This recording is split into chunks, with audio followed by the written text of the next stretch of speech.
अभी तक हमने क्या समझा कि अगर आपकी बॉडी एसिडिक है तो क्या क्या प्रॉब्लम हो सकते हैं। एक तो आपका इम्यून सिस्टम कमजोर हो सकता है, दूसरा आपके जो है कि सेल्स को प्रॉपर तरीके से ऑक्सीजन नहीं मिलेगा तो सेल्स क्या होने लगेंगे, अनहेल्दी होने लगेंगे, आपको थकावट आएगी, आपको कमजोरी आएगी, आपको काम करने में मन नहीं लगेगा।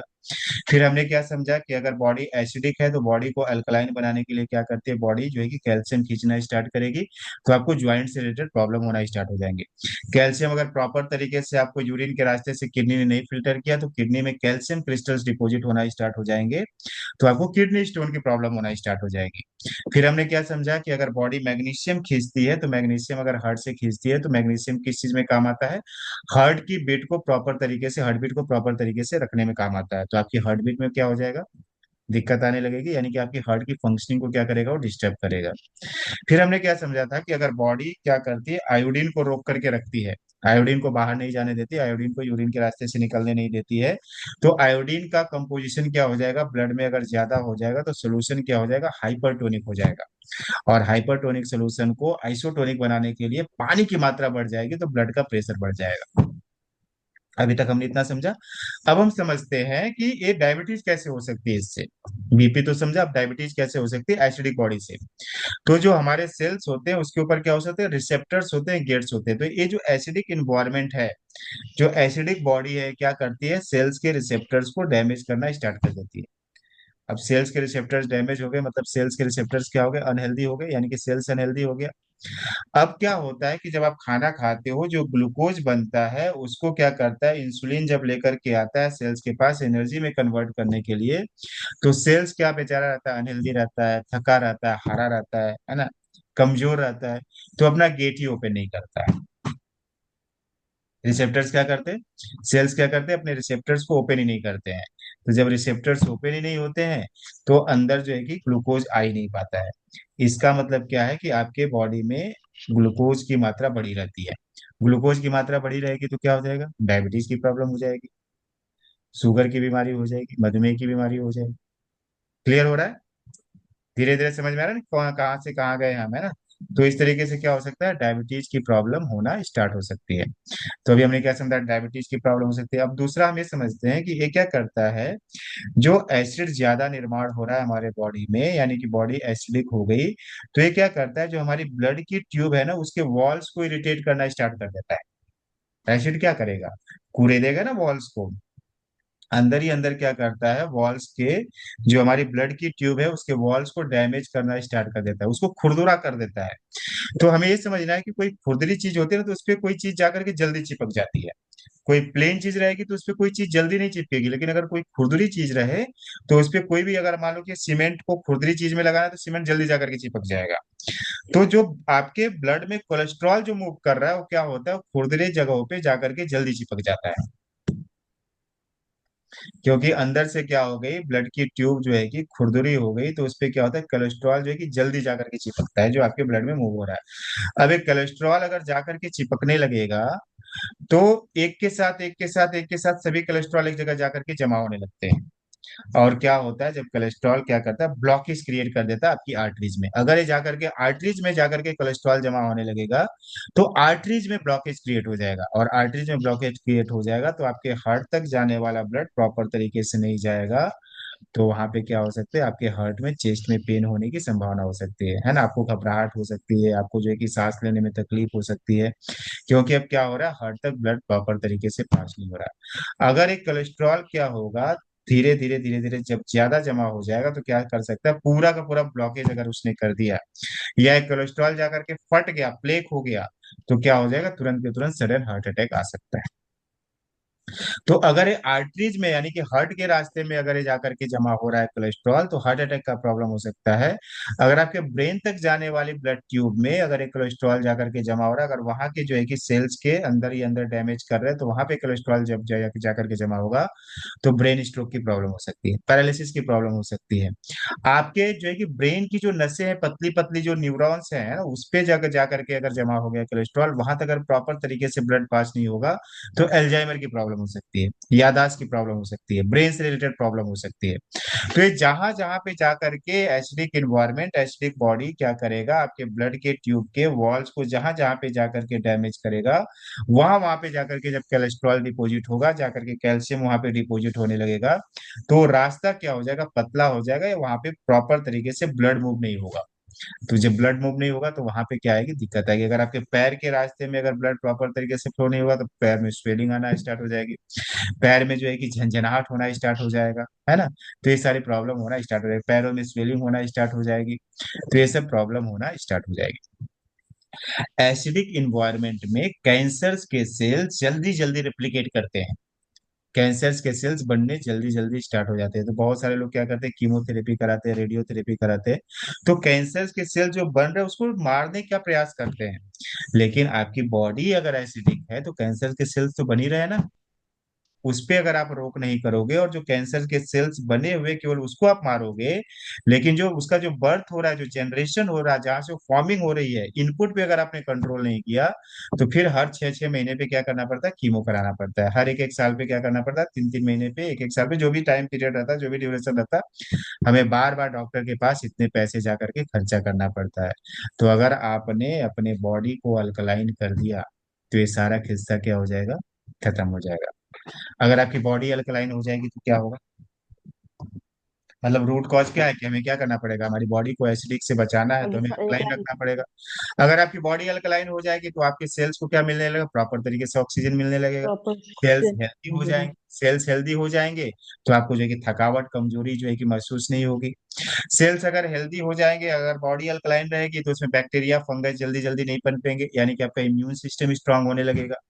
अगर जो है कि बॉडी अगर अल्कलाइन हो गई तो कैल्शियम नहीं खींचेगी, कैल्शियम नहीं खींचेगी तो आपके बोन्स वीक नहीं होंगे, कैल्शियम को खींचेगी नहीं तो कैल्शियम जाकर के आपकी किडनी में डिपॉजिट नहीं होंगे एज ए क्रिस्टल के फॉर्म में, तो आपको किडनी स्टोन नहीं होगा। अगर मैग्नीशियम को नहीं खींचेगा तो आपकी हार्ट की फंक्शनिंग प्रॉपर रहेगी। अगर आयोडीन को नहीं खींचेगा तो आपका जो है कि बीपी का प्रॉब्लम प्रॉपर रहेगा, बीपी प्रॉपर तरीके से, बीपी जो है कि प्रॉपर तरीके से जो है कि होगा, उसका ब्लड प्रेशर प्रॉपर तरीके से रहेगा, नॉर्मल रेंज में रहेगा।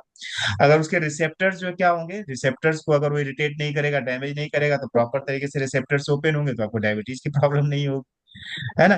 तो आपने अगर बॉडी को अल्कलाइन कर दिया तो इतनी सारी प्रॉब्लम से हम क्या हो सकते हैं, बच सकते हैं। अगर आपके जो है कि प्रॉपर तरीके से अगर बॉडी जो है कि अल्कलाइन रही तो ये एसिडिक क्या करेगा, कहीं पे भी क्या करेगा, डैमेज नहीं करेगा वॉल्स को, वॉल्स को डैमेज नहीं करेगा तो कोलेस्ट्रॉल जल्दी नहीं चिपकेंगे, कोलेस्ट्रॉल जल्दी नहीं चिपकेंगे तो हार्ट अटैक की प्रॉब्लम नहीं होगी, ब्लॉकेज की प्रॉब्लम, ब्रेन स्ट्रोक की प्रॉब्लम नहीं होगी, पैरालिसिस की प्रॉब्लम नहीं होगी, आपके पैरों तक पूरे बॉडी में प्रॉपर तरीके से ब्लड फ्लो होगा। तो रूट कॉज क्या है, रूट कॉज सर क्या है, एसिडिटी से कोलेस्ट्रॉल कैसे जमा होगा, फिर से बताइए तो सर। एसिडिटी से कोलेस्ट्रॉल कैसे जमा कोलेस्ट्रॉल होगा? इस तरीके से जमा होगा कि शांति प्रकाश सर, की जो है कि एसिडिक बॉडी अगर आपकी रही तो ब्लड का जो ट्यूब होता है ना, ब्लड का जो ट्यूब जिसमें ब्लड फ्लो होता है, उसकी वॉल्स को क्या करेगा, एसिड डैमेज करना स्टार्ट कर देगा, कुरेदना स्टार्ट करेगा, इरिटेट करना स्टार्ट कर देगा। तो वॉल्स क्या हो जाएगी, खुरदुरी हो जाएगी। जो ब्लड के वेसल्स है ना, ब्लड वेसल्स क्या होता है, वो सेल्स से बने होते हैं, है ना। तो उसके ट्यूब को, उसकी वॉल्स को, अंदर के वॉल्स को क्या करेगा, वो अंदर अंदर जो है कि एसिड क्या करेगा, डैमेज करना स्टार्ट कर देगा, खुरदुरा कर देगा उसको। तो खुरदरी चीजों पे जो हमारे बॉडी में, जो हमारे ब्लड में जो कोलेस्ट्रॉल मूव हो रहा है, कोलेस्ट्रॉल भी फ्लो हो रहा है ना हमारे बॉडी में, ब्लड में, तो क्या होगा, जाकर के खुरदरी चीजों में जल्दी चिपक जाएंगे। और जब वो चिपकने लगे तो एक के पीछे सभी कोलेस्ट्रॉल जो है कि जाकर के जमा हो जाते हैं, और फिर क्या होता है, वो रास्ता जो है कि ब्लॉकेज क्रिएट हो जाता है। तो वही स्टंट लगाना पड़ता है वही मतलब, हाँ, फिर जो बाद ब्लॉकेज हो में। जाएगा तो स्ट्रेन लगाना पड़ेगा उसमें, है ना। तो ये सारी चीजें इसे होती है। कैसे कैसे ठीक होगा फिर? कैसे मतलब इसके रिक्लाइन कैसे बनाए, रिक्लाइन बॉडी कैसे बनाए? हाँ, अल्कलाइन बॉडी ऐसे बनाए कि हमको खाना पीना ठीक करना पड़ेगा। हमें खान पान अच्छा करना पड़ेगा, तेल वाली चीजें ज्यादा नहीं खानी पड़ेगी, मसाले वाली चीजें ज्यादा नहीं खानी पड़ेगी, चीनी शक्कर वाली चीजें ज्यादा नहीं खानी पड़ेगी, मैदा वाली चीजें ज्यादा नहीं खानी पड़ेगी, toast pizza burger Manchurian snacks, है ना, सवेरे उठते उठते बराबर हमें ब्रेड टोस्ट नहीं खाना पड़ेगा। ये सारी चीजें क्या करती है, हमारे बॉडी को अल्कलाइन करती है। तो कुल मिला करके क्या करना है, सारा का सारा खेल किसका है, कि हमारे खाने में जो गड़बड़ हो रही है, उसी की वजह से इतने सारे हॉस्पिटल्स ओपन हो रहे हैं, उनको जो है कि मजा ही मजा है। वो क्या चाहते हैं कि खूब लोग खाए, खूब पिज्जा खाए, खूब बर्गर खाए, खूब स्नैक्स खाए, खूब मंचूरियन खाए, खूब दबा करके 10 बार चाय पिए, है ना, खूब स्मोकिंग करे, खूब अल्कोहल पिए, वो चाहते हैं, क्योंकि तभी तो उनका पैसा बनेगा ना, और हम भी चाहते हैं, हम भी उनके लिए काम कर रहे हैं, है ना। सवेरे सवेरे मम्मी क्या करती है, चाय ला करके दे देती है, बेटा सवेरे सवेरे उठा है, चलो चाय पी लो, है ना, चाय पीने का समय हो गया। शाम हो गई, 4 बजा नहीं कि चाय पीने का फिर से समय हो जाता है ना। फिर चाय के साथ साथ फिर क्या चाहिए, ब्रेड तो देना पड़ेगा ना। ऐसे कैसे शांति प्रकाश जी ऐसे खाली कैसे खाएंगे ना, तो मजा आना चाहिए ना, जीभ को स्वाद आना चाहिए। तो थोड़ा थोड़ा टोस्ट ले लो, थोड़ा ब्रेड ले लो, थोड़ा बिस्किट ले लो, है ना। तो बिस्किट क्या रहता है, पूरा का पूरा मैदा रहता है। टोस्ट क्या रहता है, पूरा का पूरा मैदा रहता है। ब्रेड क्या रहता है, पूरा का पूरा मैदा रहता है। उसमें क्या मिला रहता है, शक्कर मिला रहता है। ये क्या होता है, मैदा और शक्कर क्या करती है, पूरी जो है कि पूरी हमारी बॉडी को एसिडिक बना देती है। तो तेल वाली अच्छा, चीजें, मसाले वाली चीजें आप खाओगे, है ना, टाइम बे टाइम खाओगे, कोई भी आया कुछ बोला खाने को, आपने तुरंत मतलब मुंह में खान डाल। पान सही करना होगा तो ठीक हो जाएगा, अल्कलाइन हो जाएगा बॉडी। खान पान को अगर आपने ठीक कर लिया तो आपकी बॉडी धीरे धीरे क्या होगी, अल्कलाइन होना स्टार्ट हो जाएगी। दवाई नहीं खाना पड़ेगा मतलब। दवाई कहाँ बता रहा हूँ मैं, तो दवाई कहाँ मैं बता रहा हूँ, मैं दवा डॉक्टर थोड़ी को दवाई। बेसिक के प्रोडक्ट मतलब नहीं लेना पड़ेगा मतलब। मैं डॉक्टर हुई नहीं ना, मैं डॉक्टर थोड़ी हूँ कि दवाई बताऊंगा। नहीं, डॉक्टर दवाई कौन बताता है, मतलब डॉक्टर। बेसिक के प्रोडक्ट नहीं लेना पड़ेगा हम क्या सर। न्यूट्रिशन बताते हैं, हम लोग जो है कि ना न्यूट्रिशनलिस्ट हैं, न्यूट्रिशन में स्पेशलिस्ट हैं। तो हम न्यूट्रिशन आपको बता सकते हैं कि अगर आपको बॉडी को हल्का रखना है और आपको चाहते हो कि आपको जीभ को भी स्वाद थोड़ा थोड़ा मिलते रहे, तो आप क्या न्यूट्रिशनल सपोर्ट आप ऐड कर सकते हैं। तो उसके लिए आप क्या कर सकते हैं, बॉडी अल्कलाइन रहे। तो अल्कलाइन बॉडी को बनाने के लिए कुछ आप न्यूट्रिशन ऐड करो और खान पान में बदलाव करो, तो ये जो है कि ये सारी जो प्रॉब्लम बताया ना, इतने सारे भयंकर भयंकर बीमारियां जो है कि एसिडिटी की वजह से हो रही है, यानी कि बॉडी आपकी एसिडिक लंबे समय तक रही, तो ये प्रॉब्लम हो सकती है। तो इस पे काम करने के लिए सिंपल है कि हमको क्या करना है, अपनी बॉडी को अल्कलाइन करना है, अपने खान पान में बदलाव करना है, खान पान में चेंजेस करना है ना, शक्कर की जगह। ओवर ईटिंग भी नहीं कम करना पड़ेगा सर ना। क्या बोले। ओवर ईटिंग भी कम करना पड़ेगा, किसी को over over eating, eating problem है तो भी कम कर। जितने ना ओवर ईटिंग करेंगे तो हाइड्रोक्लोरिक एसिड ज्यादा बनेगा। हाइड्रोक्लोरिक एसिड अच्छा ज्यादा अच्छा, नहीं बनेगा, पता है। बढ़ जाएगा। ये जो है कि बार बार हाइड्रोक्लोरिक, बार बार आप ओवर ईटिंग कर रहे हो, उससे भी बार बार। गैस बनता है, उससे भी एसिडिटी बढ़ होती है सर, और ओवर ईटिंग से भी। तो ओवर ईटिंग करेंगे तो ज्यादा हाइड्रोक्लोरिक एसिड नहीं निर्माण होगा कि उसको पचाने के लिए, ओवर ईटिंग को करने के लिए तो खाना पचाने के लिए तो एसिडिक एसिड का निर्माण होगा ना, हाइड्रोक्लोरिक एसिड। आपने सर थोड़ा लेट आए, है ना, थोड़ा आप लेट आए, इसलिए पहले वाला चीज आपका छूट गया कि जब भी हम खाना खाते हैं तो हमारे बॉडी में जैसे ही खाना खाया, हमारे पेट में जैसे ही खाना गया, हमारे पेट में हाइड्रोक्लोरिक एसिड बनना स्टार्ट हो जाता है। क्यों बनता है, खाने को अच्छा। पचाने के लिए बनता है। अगर आप ओवर ईटिंग करोगे तो ज्यादा हाइड्रोक्लोरिक एसिड बनेगा। ज्यादा हाइड्रोक्लोरिक एसिड अच्छा। बनेगा तो फिर क्या होगा, अगर ये हाइड्रोक्लोरिक एसिड हमारे जो है कि पेट के रास्ते से कहाँ पहुंच जाए, हमारे खाने वाली खाद्य नली में पहुंच जाए, तो एसिडिटी होना स्टार्ट हो जाती है। तो ये प्रोसेस तो नॉर्मल इससे है भी ना, एसिडिटी डाइजेशन होती से है। रिलेटेड प्रॉब्लम, लेकिन ये लंबे समय तक ऐसा प्रॉब्लम होता रहा है, कई जो है कि वो महीनों तक अगर ये प्रॉब्लम हो रही है, तो इसका मतलब क्या है कि आपका बॉडी का इन्वायरमेंट ही एसिडिक और आपके बॉडी का पीएच लेवल ही गड़बड़ होते जा रहा है। अगर बॉडी का पीएच मतलब लेवल, सर ज्यादा ज्यादा हाइड्रोक्लोरिक एसिड बनने लगे तो उससे एसिडिटी प्रॉब्लम हो जाएगी। हाँ एसिडिक की प्रॉब्लम होगी। तो पचता नहीं है सर हाइड्रोक्लोरिक एसिड, अपने आप पचता नहीं है, उसको एसिडिटी बनाता है सर। हो जाएगा खाना ज्यादा खाने मतलब उससे जनरेट हो जाएगा तो। एसिडिटी नहीं बना देता, इसलिए बोला ना आप थोड़ा लेट आए। क्या होता है कि हमारा जो फूड पाइप है और हमारे पेट के बीच में एक वॉल होती है, वो वॉल क्या हो जाती है, अच्छा। ढीली हो जाती है। अगर आप ओवर ईटिंग करोगे तो क्या होगा, पेट पे प्रेशर पड़ेगा, पेट पे प्रेशर पड़ेगा तो वॉल पे प्रेशर पड़ेगा, और वॉल क्या हो जाएगी, ढीली हो जाएगी। तो ये हाइड्रोक्लोरिक एसिड क्या होता है, पेट से निकल करके आपके फुट पाइप में आ जाता है, और फिर उसको एसिडिटी बोलते हैं।